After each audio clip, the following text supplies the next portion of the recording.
Ambon 29 Juni 2007. Presiden Susilo Bambang Yudhoyono hadir dalam puncak peringatan Hari Keluarga Nasional di Lapangan Merdeka. Sekelompok orang masuk ke lapangan sambil menari cakalele. Tapi mereka juga menenteng bendera Benang Raja, bendera Republik Maluku Selatan atau RMS. Mereka hampir menaikkan bendera ke tiang di depan Yudhoyono, tapi digagalkan pasukan pengamanan presiden dan polisi. Insiden tari cakalele ini terjadi 57 tahun setelah RMS dideklarasikan Christian Robert Stephen Sumokil. Peristiwa 25 April 1950 itu menandai lembaran hitam hubungan Jakarta dan Maluku. Sebuah kisah jalan pedang yang dihadapi Jakarta dengan operasi militer dan tetap menjadi kerikil bagi Republik Indonesia hingga kini.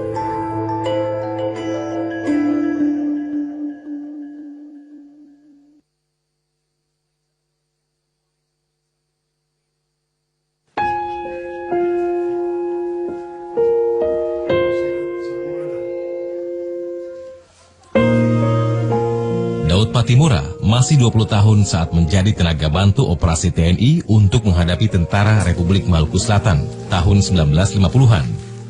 Daud Patimura menghubungkan pasukan TNI dengan anggota Laskar Pejuang setempat. Pada waktu itu kata orang gabung dengan TNI, ya, pemuda. Waktu itu dinamakan pemuda Laskar, Laskar Peron Pemuda.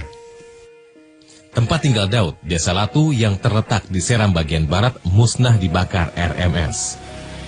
Desa Latu menjadi target RMS lantaran diduga pro-TNI. Kejadian itu menyisakan trauma dan luka bagi warga setempat. Kelak, warga di sana amat mendendam pada RMS. Tahun 50, RMS mulai masuk di kotoran punya kampung. Jadi rakyat banyak yang masuk dalam masjid. Itu orang yang dapat bunuh pada waktu itu, Masya Allah. Itu RMS itu, dorang tidak tembak lagi, tapi dorang tidak tembak lagi, tapi dorang tikan dengan bajunat itu, dan pasang bajunat di mulut senjata itu, baru tikan. Orang keluar dari masjid itu, ada tembak, berapa perempuan itu, dorang sudah meninggal, tapi orang punya anak-anak ada masih susu. Tuh. Kalau baca cerita itu, kita menangis. Orang sedih.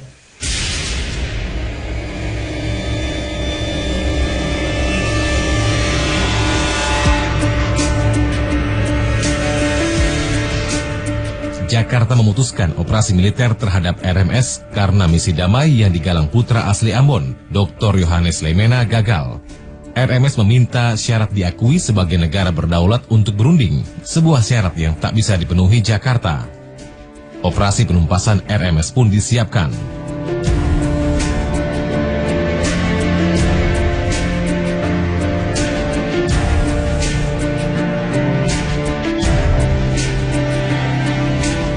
Pada Mei 1950, Panglima Tentara dan Teritorium Indonesia Timur, Kolonel Alexander Evert Kawilarang menggalang pasukan di Makassar.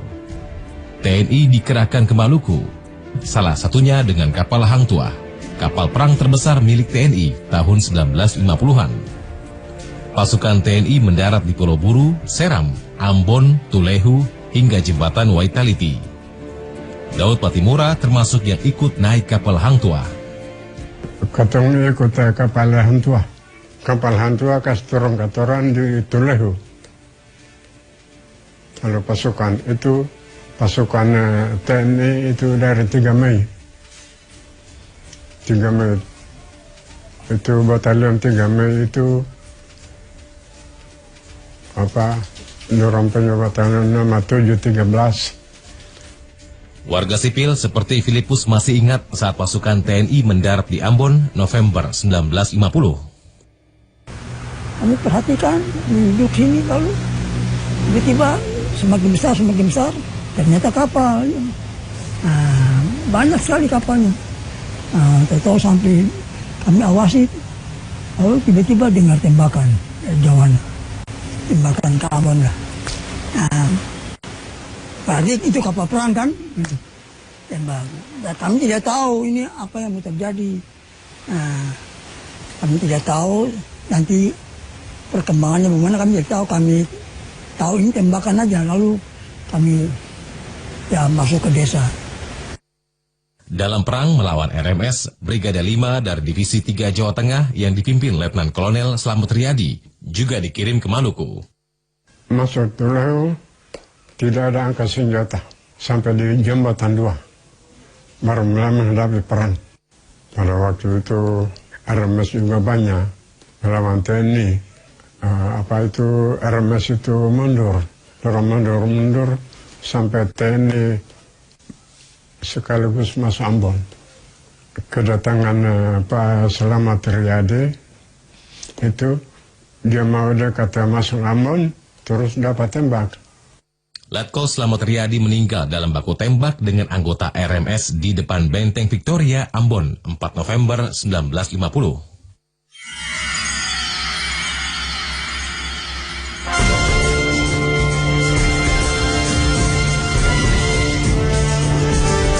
Pasukan TNI yang di masa itu bernama Angkatan Perang Republik Indonesia Serikat atau APRIS dapat menguasai Ambon bagian utara pada 28 September 1950. Beberapa hari kemudian, 3 November 1950, Benteng Victoria jatuh ke tangan Jakarta.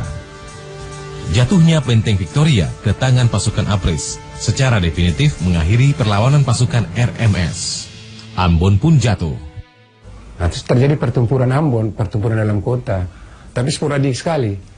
Nah, Kinil sudah mengambil wilayah ke Pulau Seram, melarikan diri ke Pulau Seram, lalu membuat pertahanan di sana. Pertahanan di Pulau Seram. Gitu. Itu yang jadi lama karena mereka masuk di Pulau Seram, pulau besar, lalu di hutan. Meski makin terdesak, pasukan RMS terus melawan. Salah satunya dengan strategi gerilya. Namun cara ini mudah dibaca pasukan TNI yang punya pengalaman serupa. Korban berjatuhan dari dua pihak, paling banyak dari RMS.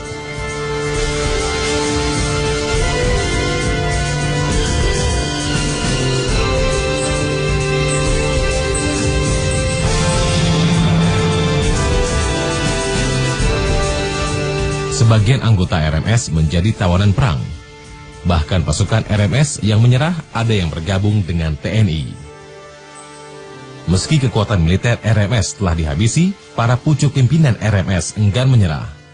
Di Seram, para pentolan RMS melanjutkan perlawanan. Sumokil, Manuhutu, Manusama, hingga Wairizal melanjutkan misinya. Tapi gencarnya operasi militer bikin RMS makin terpojok. 12 pemimpin RMS akhirnya ditangkap oleh Kawilarang yang juga sama-sama bekas Kenil.